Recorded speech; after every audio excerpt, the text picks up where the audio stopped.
A fully loaded Boeing 747 is taking off from Athens International Airport. As it rotates straight ahead, it has one of the oldest city centers in the world, sprawling with thousands of people. But during the rotation, one of its engines suddenly fails, and now the 747 doesn't have enough engine power to continue to climb. The incident took place on the 9th of August 1978. The airline involved, Olympic Airways, had then been state-owned by the Greek state for about 4 years. The flagship of Olympic Airways was its Boeing 747-200, Queen of the Skies, and it was used on their most prestigious routes, one of them being a direct flight between Athens and New York. The main airport in Athens at the time was called Ellinikon International Airport. It had 2 parallel runways, of which only really one was used, which was runway 33 right and 15 left. It is surrounded on 3 sides by fairly high terrain.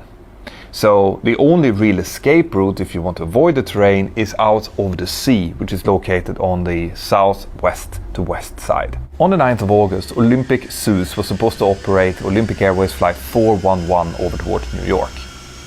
In charge of the flight was senior Captain Sifis Migadis, who was an ex-military pilot, very experienced. He was flying together with his close friend, First Officer Kostas Fikardos, and together with them was also a flight engineer by the name of Tribos. The Boeing 747-200 is equipped with 4 Pratt & Whitney JT9D/7 Alpha engines. Those engines under normal circumstances can produce 46,150 pounds of thrust, which is a lot, but on the 9th of August there had been some maintenance on the number 2 engine, and because of that, that engine was supposed to be operated on reduced thrust, only 96% of the available thrust. What really limits the thrust of a jet engine is the core temperature. If you put too much fuel into the combustion chamber, the core temperature is going to rise so high that it's going to start to damage the components following the combustion chamber, which are the turbine stages. Now, there are ways to mitigate that, to get the temperature down and thus be able to put more fuel in and create more thrust. So were there any drawbacks to this system then?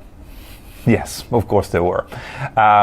First of all, when you introduce a water glycol mixture into the combustion chamber like this, you are also going to cause a lot of unburned fuel to be just pushed out through the engine. The 747-200 was not the only aircraft that is doing this. You've probably seen B-52 bombers who are using the same system taking off. These huge black plumes that comes out behind them. It's not very environmentally friendly. The water glycol was stored in 2 huge tanks just behind the landing lights in the wing root of the Boeing 747-200.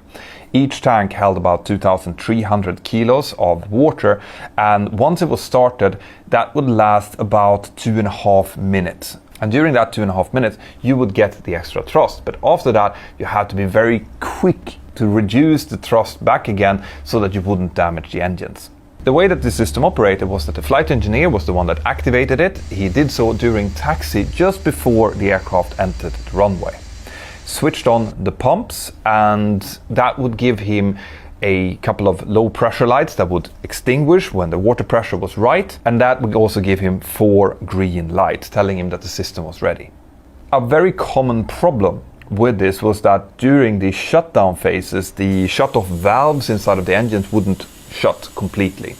So that when the flight engineer activated the system, the pumps would start producing pressure, and since the valve was still a little bit open, the full water pressure would just go straight into the engine, and this would cause something called a steam out, where the engine would just shut down, the system would have to be turned off, and then that engine had to be restarted again. If the system worked properly, well then the system would be armed as the pilot would set takeoff thrust. And when the thrust reached about 1.25 EPR, the valves would open, the water glycol would be introduced, and the extra thrust will then be available. The pilots would set a higher than normal thrust setting, higher than normal EPR. And then they will have to really carefully monitor the EGT, the exhaust gas temperature. Because if they were during the takeoff roll and one of the water pumps would fail, for example, well then the engine would still be set at the higher EPR, the water or the wet takeoff thrust, and there wouldn't be any cooling from the water. and the engine could very quickly fail then. So this was a system that needed to be really carefully monitored, and it was a system that wasn't used very often, so the crews wouldn't be very familiar with it. Now, we don't know exactly what happened on Olympic Airways flight 411. Some reports indicate that the flight engineer might have mistakenly switched the system off instead of on during the takeoff roll. However, I find that very, very hard to believe, because the pilots would have had green indicator lights in front of them showing them that the system was operating, so that's very unlikely. What's more likely is, like I just told you, that one of the pumps failed during the takeoff roll, and that caused the subsequent failure. Just before 2 o'clock in the afternoon on the 9th of August, Olympic Airways flight 411 started its takeoff roll. On board the aircraft there were 398 passengers and 20 crew members, making a total of 418 people. Captain Migadis was pilot flying, and he would have told his flight engineer to activate the water glycol system as they were taking off. The aircraft started to accelerate down the runway. It passed its V1 speed, which is the decision speed. It reached its rotation speed, and Captain Migadis started rotating when a catastrophic failure happened to the number 3 engine. The failure was so violent that the engine actually started disintegrating, and parts of it fell down onto the runway and some of the houses in the departure direction. Captain Migadis is now trying to get this huge behemoth of an aircraft airborne, and that's without the thrust on his number 3 engine, which has just failed, and with reduced thrust on his number 2 engine after the previous maintenance action. Now, there wasn't much extra thrust to begin with here because of the very high ambient temperatures and because of the very high weight. This is why they were using the water glycol procedure to start with. Now, as he is rotating, he now calls for his flight engineer to confirm that the water glycol system is still working.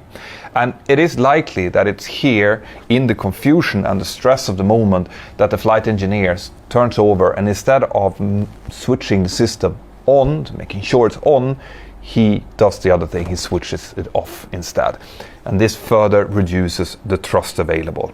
Now the aircraft can barely fly. Captain Migadis manages to get the aircraft airborne and to climb slightly, but he just skims over the 12 feet high perimeter fence of the airport, and he's now flying straight towards downtown Athens. The next thing that the captain asks for is gear up.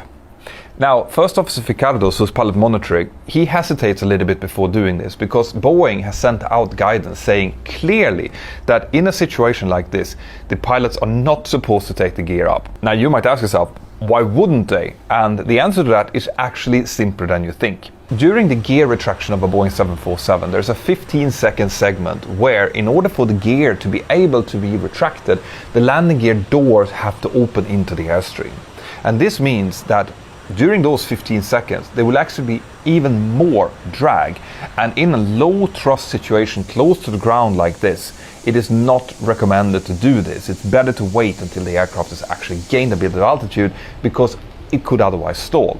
So First Officer Fikardos, just after a second of hesitation, follows the orders of the captain, takes the gear up, the gear start to retract, and the aircraft miraculously stays airborne. But the problems are far from over. They're now skimming the rooftops of central Athens, actually blowing off a few of the TV antennas on some of the buildings closest to the airport.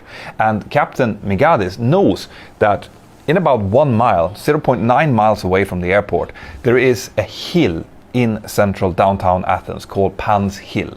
Now that hill is about 200 feet high, and he needs to be able to get the 747 up high enough to pass over that hill. You might ask yourself, well, why isn't he just turning? The fact is that his speed is now much lower than it should be. His safe climb-out speed was 180 knots, and they are closer to 170 knots, and the speed is actually reducing. And Captain Migadis knows that if he would start to maneuver the aircraft, start turning, well then his lift would reduce even further, and it's very likely that his aircraft would then stall straight into downtown Athens. So instead, he continues to climb straight ahead. He sees the hill coming up ahead of him. The aircraft is still not accelerating, and Captain Migadis has now no choice but to gently pull back slightly on his yoke in order to sacrifice a few knots of airspeed to gain those precious 200 feet of altitude in that mile in order to fly over Pan's Hill. he manages to do it, but with only 9 feet to spare, right? That's 3 meters over the top of the hill. In the air traffic control tower, the controllers are looking helplessly on as they see the aircraft continuing out over the rooftops of Athens towards Pan's Hill. They think it's going to crash into the hill, but they are relieved to see that it just climbs slightly over it and then disappears on the other side of it. As Captain Migadis gets to the other side of Pan's Hill, the terrain starts to drop down a little bit, and he feels that he can sacrifice a little bit of his preciously gained altitude to get a few more knots of airspeed. So he drops his nose, and from 209 feet of indicated altitude, he drops down to 157 feet. This gives him a little bit more speed, but the problem is that they're still not accelerating. In fact, the aircraft continues to drop airspeed, and it gets as low as 164 knots, which is well below the stall speed with the current configuration. The pilot knows that if the speed starts dropping any more than it is now, they will eventually crash. So they're starting to look for ways and places that they can put this aircraft down without causing third-party damage. The first thing they're looking at is a big football stadium that, if they put it down there, since there's no football game going on, it will cause less havoc than in the surrounding street, which is full of houses. But what they actually want to try to do is to reach the Augalio Mountains, which is on the far side of Athens. If they do that, there's almost no buildings around, which means minimum third-party damage, but also they might be able to control the aircraft into a crash landing. And if they can do that, there's also a high likelihood that some of the crew and passengers might survive. So this is now the goal of the aircraft. They keep flying at an extremely low altitude. So low, in fact, that when they pass the Inter-American Tower, which is a 14-story building in downtown Athens, they're actually flying at the same altitude at that building. And some of the flight attendants later told the press that they were so close to this building that they could look in and see the faces of the people inside. The flight attendants, by the way, has also noticed that something is obviously wrong. Some of the flight attendants seated in the back of the cabin has actually seen the catastrophic failure of the number 3 engine, and they have called up their purser in the front saying, I think we're screwed. And the purser just responded with, yeah, I know. But they keep their composure, and they're actually looking so calm that the passengers around them doesn't realize that something is wrong, and some of them are actually taking pictures as this is happening. The aircraft has now been flying for about 90 seconds, and now 3 things is about to happen. Number 1, they're now passing outside of the most densely populated area of Athens. And one thing that happens with the temperature over cities is that it tends to be higher over the city center. So as the aircraft is now going away from that zone, the temperature outside actually drops from 43 degrees Celsius down to approximately 38 degrees Celsius. And this gives some extra thrust to the engines. Also, they're coming into a zone where the wind is picking up a little bit and it's turning slightly northerly, which means they're getting more headwind, also giving them more speed. And the final thing, the flight engineer has finally managed to get the water glycol system back up working again. Most likely, or at least that's what we think, because the engines suddenly start producing more thrust. And all of these 3 things combined means that the aircraft is now starting to accelerate. From 164 knots indicated, actually on the flight data recorder, speeds as low as 160 knots was indicated, to 170 knots up to 180 knots, which is the safe climb speed. When this happens, Captain Migadis starts to ease back a little bit on his yoke, getting the aircraft climbing. But they will not be able to get over the mountains. But with this airspeed, Captain Migadis now realizes that he has enough to start to slightly maneuver the aircraft. And he turns the aircraft first northwest and then westwards, following a small valley out towards the sea. Once he's over the sea, he's gained enough altitude to actually start retracting the flaps. He does so at 300 feet climbing, and then he climbs out down over the bay that is outside of Athens, and he starts to dump fuel. They dump fuel for about 30 minutes before they come back in and land on the same runway that they just took off from. The aircraft is still slightly overweight when they land, but they land safely. Everyone on board is safe. The aircraft taxis back into the terminal, they disembark the aircraft, and Captain Migadis is surprised to learn that his 2 daughters have been called there because as the traffic controller saw the aircraft disappearing beyond Pants Hill, they sent out a message that this aircraft is likely to crash, and his daughters heard this message and came to the airport. Anyway, according to media reports, we don't know if this is true or not, but apparently Captain Migadis then went into another 747 and took off towards New York in this very same evening. The reason that there were no final report is probably because no one was actually injured. It was back in 1978, and when this data and when the story of this was sent to Boeing, Boeing initially did not believe it because they said at that speed this aircraft should have crashed. Right? They tried to replicate this flight in a simulator, and every time they tried to do so, the aircraft stalled and crashed into the city.